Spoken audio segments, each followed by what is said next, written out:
Bismillahirrahmanirrahim. Assalamu alaikum. This is Amanullah. You're watching my YouTube channel Dr. Aman's video.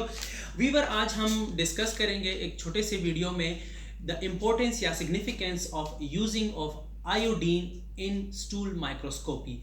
जैसा कि Weaver आप सारे लोग जानते हैं कि जब हम स्टूल को रूटीन एग्जामिनेशन के लिए प्रोसेस करते हैं तो फिजिकल, केमिकल और माइक्रोस्कोपिक एग्जामिनेशन करते हैं। माइक्रोस्कोपिक एग्जामिनेशन में एक मोस्ट इम्पॉर्टेंट कंपोनेंट जो है वो हम प्रोटोजोन के सिस्ट या ट्रोफोजाइट को डिटेक्ट करने की कोशिश करते हैं और हेलमेंथ के ओवा या लार्वी को डिटेक्ट करने की कोशिश करते हैं। तो ये आप लोग जानते हैं कि ऐसा करने के लिए हम पहले वेट माउंट प्रिपरेशन करते हैं, यानी कि नॉर्मल सलाइन में स्टूल को इमल्सिफाई करते हैं और फिर माइक्रोस्कोप में हम 10x और फिर 40x के अंडर देखते हैं। और दूसरा हम ये करते हैं कि आयोडीन प्रेपरेशन करते हैं, यानी कि पहले नॉर्मल सलाइन में स्टूल को इमल्सिफाई करते हैं, फिर हम 1 ड्रॉप लुगोल्स आयोडीन ऐड करते हैं। लुगोल्स आयोडीन के अलावा और भी आयोडीन की प्रेपरेशन रिकमेंडेड है, लेकिन मोस्ट वाइडली लुगोल्स आयोडीन यूज होता है। जब हम लुगोल आयोडीन्स ऐड करते हैं, फिर अब जैसा आप जानते हैं कि उसके ऊपर हम कवर स्लिप रख के 10x और 40x के अंडर एग्जामिन करते हैं। तो मैं आज आप लोगों को ये बताऊंगा कि हमको आयोडीन यूज़ करने की क्या ज़रूरत है जब हम वेट प्रिपरेशन कर रहे हैं। तो आयोडीन हम इसलिए करते हैं कि जब सिस्ट होता है तो सिस्ट चूँकि इमोटाइल स्ट्रक्चर है, वो मूवमेंट नहीं करता, तो सिस्ट को अक्सर लोग जो हैं वाइट ब्लड सेल से डिफ्रेंशिएट नहीं कर पाते स्टूल स्पेसिमेन में। तो वाइट ब्लड सेल्स जो ह्यूमन के वाइट ब्लड सेल्स स्टूल में आते हैं तो उसको प्रोटोजोन के सिस्ट को उससे डिफ्रेंशिएट करने के लिए हम आयोडीन ऐड करते हैं, क्योंकि आयोडीन जो है वो नॉन स्पेसिफिक डाई है। नॉन स्पेसिफिक डाई है, वो न्यूक्लियस को, साइटोप्लाज्म को, ग्लाइकोजन को और क्रोमोटिन मटेरियल इफ प्रेजेंट उनको ये स्टेन करता है, और वाइट ब्लड सेल्स और अदर मटेरियल जो है वो स्टेन नहीं होते। तो इसी तरह हम आसानी से सिस्ट को डिफरेंशिएट भी कर देते हैं। और उसके अलावा जो रिफ्रैक्टाइल सिस्ट है, जो कलरलेस सिस्ट होते हैं, तो वो चूंकि वेट माउंट प्रिपरेशन में कंट्रास्ट डेवलप नहीं करते, तो हम उनको बेहतर तरीके से एग्जामिन या ऑब्जर्व या डिटेक्ट नहीं कर सकते।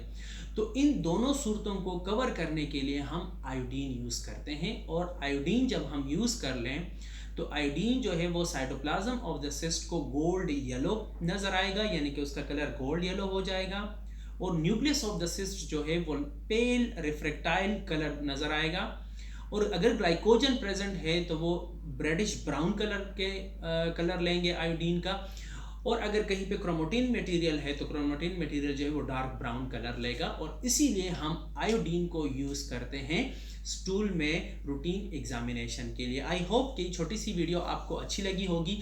यहाँ पे सप्लीमेंट्री में आपको एक चीज़ और भी बता दूं कि हमारे पास जब स्टूल स्पेसिमेन आता है लेबोरेटरी में, तो स्टूल स्पेसिमेन अगर अनफॉर्म्ड स्टूल है तो रिकमेंडेशन ये है कि उसको विद इन 30 मिनट प्रोसेस किया जाए।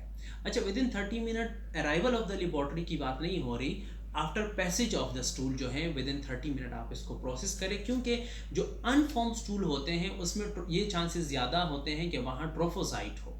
और अगर आप उसको 30 मिनट में प्रोसेस नहीं करते तो ट्रोफोजाइट चूँकि फ्रेजाइल है सिस्ट के मुकाबले में, तो वो डिस्टॉर्ट हो सकता है और फिर आप फॉल्स नेगेटिव रिपोर्ट कर सकते हो। और अगर आप कभी आपके पास semi solid semi form stool आता है, तो सेमी फॉर्म स्टूल में ट्रोफोजाइट और सिस्ट दोनों आपको मिल सकते हैं। तो उसके लिए रिकमेंडेशन ये है कि आप with in 1 hour of the passage of the stool, not at the arrival of the laboratory की बात हो रही, तो पैसेज ऑफ द स्टूल के 1 ही घंटे के अंदर अंदर आप उसको प्रोसेस कर लें, क्योंकि वहाँ पे भी ट्रोफोजाइट जो है वो डिस्टॉर्ट हो सकते हैं, और सिस्ट चूँकि रिलेटिवली हार्ड स्ट्रक्चर है वो इतने जल्दी डिस्टॉर्ट नहीं होते। तीसरी कंडीशन में अगर फोम स्टूल आपके पास आते हैं तो फोम स्टूल को आप 24 आवर्स के लिए फ्रिज के टेम्परेचर पे स्टोर कर सकते हैं, क्योंकि फोम स्टूल में हमारे पास अक्सर सिस्ट आता है, ट्रोफोजाइट नहीं होता। और एज आई टोल्ड यू कि सिस्ट जो है वो रिलेटिवली हार्ड स्ट्रक्चर है, तो वो 24 आवर्स तक स्टूल के उसमें प्रिजर्व आप कर सकते हैं फ्रिज के टेम्परेचर पे। अगर इससे ज़्यादा डिले आता है तो फिर ऑफ कोर्स आपको जो है स्टूल स्पेसिमेंस जो हैं वो प्रिजर्व करने पड़ते हैं।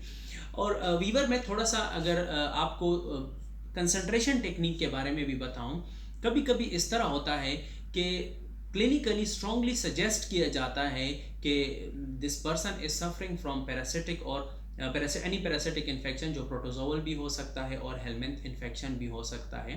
लेकिन जब आप स्टूल रूटीन एग्जामिन करते हैं तो आपको सिस्ट, प्रोटोजोन का सिस्ट या ट्रोफोजाइट या ओवा या लार्वी नहीं मिलता। तो फिर इसमें हम लोग एक टेक्निक यूज़ करते हैं जिसको कंसंट्रेशन टेक्निक कहते हैं, यानी कि हम स्टूल को लेते हैं और अगर उसमें चूंकि ओवा, सिस्ट, ट्रोफोजाइट और लार्वी बहुत ज़्यादा कम है तो हम उनको कंसंट्रेट करने की कोशिश करते हैं ताकि हम उनको कंसंट्रेट कर लें और फीकल डेब्रिज से सेपरेट कर लें और ताकि उसकी रिकवरी के चांसेस बढ़ जाए। तो इस तरह टेक्निक्स को कंसंट्रेशन टेक्निक कहा जाता है। और कंसंट्रेशन टेक्निक को दो में डिवाइड किया जाता है। एक फ्लोटिंग टेक्निक्स है। फ्लोटिंग टेक्निक्स ये है कि हम ऐसा कोई सोल्यूशन यूज़ करते हैं जिसकी स्पेसिफिक ग्रेविटी जो है वो सिस्ट, ओवा और ट्रोफोजाइट की स्पेसिफिक ग्रेविटी से ज़्यादा होती है। तो उन सॉल्यूशंस में जो सिस्ट है या जो ओवा है वो फ्लोट करके बिल्कुल सरफेस पे आ जाते हैं। जिस तरह जिंक सल्फेट फ्लोटेशन टेक्निक है तो वो मोस्ट कॉमनली यूज़ होता है फ्लोटिंग टेक्निक कंसंट्रेशन के लिए। या सेडिमेंटेशन टेक्निक यूज़ होता है। सेडिमेंटेशन टेक्निक में हम क्या करते हैं कि ओवा या सिस्ट अगर प्रेजेंट है तो हम उनको सेडिमेंट में कंसंट्रेट करते हैं। वहाँ पे हम जो सोल्यूशन यूज़ करते हैं तो उसकी स्पेसिफिक ग्रेविटी जो है वो सिस्ट और ओवा के स्पेसिफिक ग्रेविटी से कम होती है। तो इसलिए ओवा या सिस्ट जो है वो बिल्कुल सेडिमेंट में बैठ जाते हैं। फिर सेडिमेंट में वो कंसंट्रेट होने के बाद उनकी रिकवरी के चांसेस बढ़ जाते हैं। मोस्ट कॉमन टेक्निक जो यूज़ होता है तो formalin ether sedimentation technique use होता है। तो ये सेडिमेंटेशन और floating technique concentration of the और target analyte in this case जो सिस्ट है या ओवा है उनके लिए यूज़ किया जाता है ताकि रिकवरी के चांसेस बढ़ सके। आई होप कि ये छोटे छोटे क्वेश्चंस जो आपके जहन में थे वो इस वीडियो से हल हुए होंगे। अगर आपको ये वीडियो अच्छी लगी है तो आई वुड रिक्वेस्ट कि आप हमारे चैनल डॉक्टर अमान्स वीडियो की भी सब्सक्राइब कर लें और साथ ही साथ बेल आइकन को भी हिट कर दें ताकि हमारी आने वाली नोटिफिकेशन आपको बर वक्त मिलती रहे। Thank you so much for watching my YouTube channel. Fee Aman Allah.